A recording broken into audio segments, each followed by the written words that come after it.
The desperate whimpers cut through Danny Walsh's quiet morning like a knife. He sets down his coffee cup and rushes to his kitchen window. Peering through the frost-covered glass toward the Flathead River. What he sees makes his heart race. A dog, medium-sized with thick brown and gray fur, is trapped on a chunk of ice drifting toward the dangerous rapids downstream. The animal is shaking violently, and Danny can tell from 50 yards away that hypothermia is setting in fast. Danny checks the thermometer outside his Montana cabin. 20 degrees below zero. The river water is maybe 30 degrees at best. In conditions like these, any creature has minutes before their organs start shutting down. But as Danny grabs his rescue gear and heads toward the river, he has no idea that what he's about to save isn't a lost family pet at all. It's something far more dangerous, something that could easily turn on him once it recovers. What happens next will change both their lives forever and challenge everything experts think they know about the bonds between humans and wild animals. Danny came to the remote Montana wilderness 5 years ago after losing everything in Denver. His construction business had failed during the recession, taking his house, his marriage, and most of his friendships with it. Now he made a modest living doing carpentry work for wealthy folks with summer cabins along the Flathead River. The solitude suited him perfectly, or so he told himself during the long winter months. This February morning started like all the others, but those desperate cries changed everything.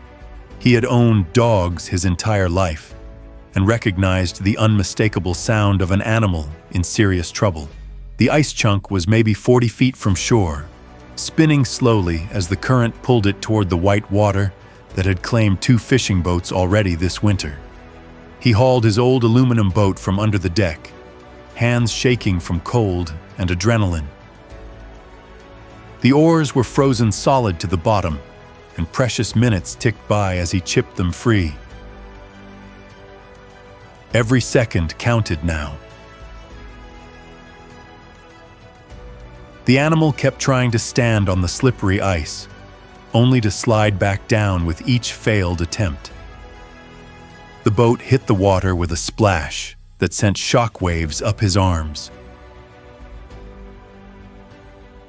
Fighting the current took every ounce of strength as he angled toward the drifting ice.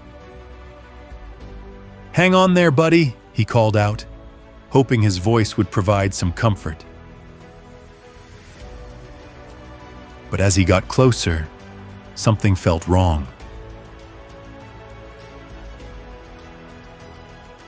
The animal's face looked different than expected, longer and narrower than any dog breed he knew. When it panted, he caught glimpses of teeth that seemed unusually large and sharp. He managed to grab the ice chunk just as it started cracking. The creature scrambled toward him with desperate energy, and he reached out as it launched itself into his boat, sending ice water splashing over both of them. The moment his arms closed around the animal, he knew he'd made a terrible mistake. The weight was all wrong, too dense and muscular for any domestic dog. The bone structure felt completely different under his hands. And when the animal looked up at him, he saw intelligence that was wild and utterly alien. He was holding a wolf. A full-grown wolf, probably 75 pounds, and he was alone with it in a 12-foot aluminum boat in the middle of a freezing river. Every nature documentary he'd ever watched flashed through his mind. Wolves were pack hunters, apex predators. This one was scared, trapped, and possibly desperate enough to do anything to survive. His heart hammered against his ribs. The wolf pressed against him, seeking warmth, and he could feel how thin it was beneath the wet fur. Its breathing was shallow and rapid, classic signs of hypothermia. "Easy now," he whispered, fighting to keep panic out of his voice. "We're both going to get through this." Something in his tone seemed to calm the wolf. Instead of struggling or trying to bite, it simply lay still in his arms, conserving what little energy remained. Getting back to shore became the most physically demanding challenge of his life. The wolf was dead weight, too weak to help or even lift its own head. The current had carried them almost 200 yards downstream, and his arms felt ready to tear from his shoulders.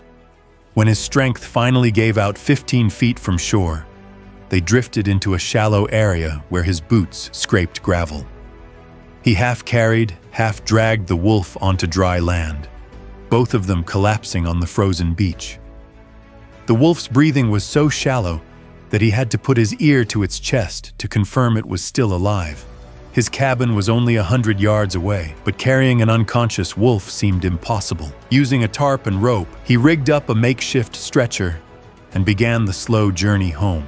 Inside the cabin, he faced a choice that could cost him his life. He could leave the wolf in his unheated mudroom, or bring a wild predator into his living space. Looking at the wolf's pale blue tongue and shallow breathing, he knew it would die from hypothermia without immediate warming. He dragged couch cushions onto the floor near his wood stove and wrapped the wolf in every blanket he owned. For the next 8 hours, he barely moved from the wolf's side. He melted snow for water and fed it small pieces of leftover chicken, watching for any sign of aggression. By midnight, the wolf was alert enough to lift its head and watch him move around the cabin. Its eyes followed every movement, but there was no hostility, just careful observation of this strange human who had pulled it from certain death. Dawn brought a surprise that challenged everything he thought he knew about wolves.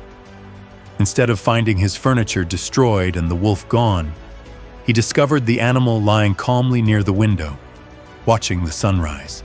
When he stirred, the wolf turned and looked at him with unmistakable recognition. There was no aggression, no fear, just quiet acknowledgement of the bond that had formed between them overnight. He prepared breakfast for both of them and expected the animal to bolt when he opened the door. Instead, it approached slowly, ate carefully from the bowl, and returned to its spot by the window. Over the following days, something remarkable happened. The wolf, which he started calling River, showed no interest in leaving the area around the cabin. It would venture out to explore his property, but always returned by evening. When he worked outside, River would lie nearby, watching with apparent interest, but never interfering. Dr. Lisa Hartwell, a wolf researcher at the University of Montana, listened carefully as Danny explained the situation over the phone.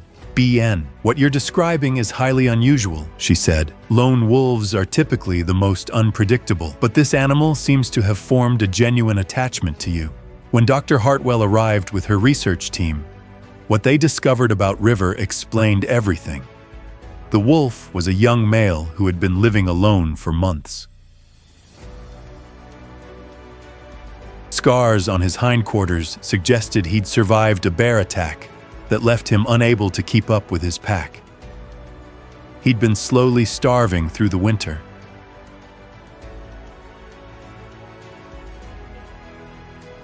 He was probably a week away from starvation when you found him, Dr. Hartwell explained as she examined River. Most remarkable was how River responded to the strangers. Despite being completely wild, he showed no fear or aggression. This challenges everything we know about wolf behavior, Dr. Hartwell admitted. River has essentially chosen to trust humans, which goes against millions of years of evolutionary programming. Your rescue created a bond that may be unprecedented in wolf research. As River's health improved, he faced an impossible decision. Wildlife regulations required recovered wolves to be returned to the wild. But River had formed such a strong attachment that forcing separation might traumatize both of them. Dr. Hartwell offered a solution. River could be relocated to a wildlife research facility where he could live safely while contributing to scientific understanding of wolf behavior. He spent his last evening with River sitting by the river where they'd first met. The wolf pressed close against his side, and for a moment they were just two friends watching the water flow by. "You saved me too," he said quietly, scratching behind River's ears. "I was pretty lost before you showed up." The next morning, as the transport vehicle prepared to take River to his new home, the wolf did something that made his throat tight with emotion. River walked over, sat down beside him, and gently placed his head against his leg. It was a gesture of connection that needed no translation. 3 years have passed since that frozen February morning when he pulled what he thought was a drowning dog from the Flathead River. River thrives at the research facility, where his remarkable trust in humans has revolutionized scientific understanding of wolf behavior. He visits regularly, and each time River greets him with the same calm recognition they shared in that first moment of rescue. The experience changed him in ways he never expected. The man who came to Montana to hide from his failures discovered that sometimes the most dangerous situations offer the greatest opportunities for connection. He started a small nonprofit that helps fund wildlife rescue operations, turning his rescue story into a force for helping other animals in crisis. River's story proves that trust can bridge any gap when it's built on genuine compassion and respect. Sometimes saving someone else is exactly what we need to save ourselves. If you've ever experienced a moment where wildlife showed unexpected trust or intelligence, we'd love to hear about it in the comments. These connections between humans and wild animals happen more often than most people realize, and each story helps us understand the incredible emotional capacity of the creatures we share this planet with. Don't forget to subscribe and hit the notification bell for more stories that explore the remarkable bonds between species. Every story we share helps spread awareness about wildlife conservation and the importance of protecting these incredible creatures. Share this story with someone who loves animals, because these moments of connection remind us that compassion is truly a universal language that crosses all boundaries.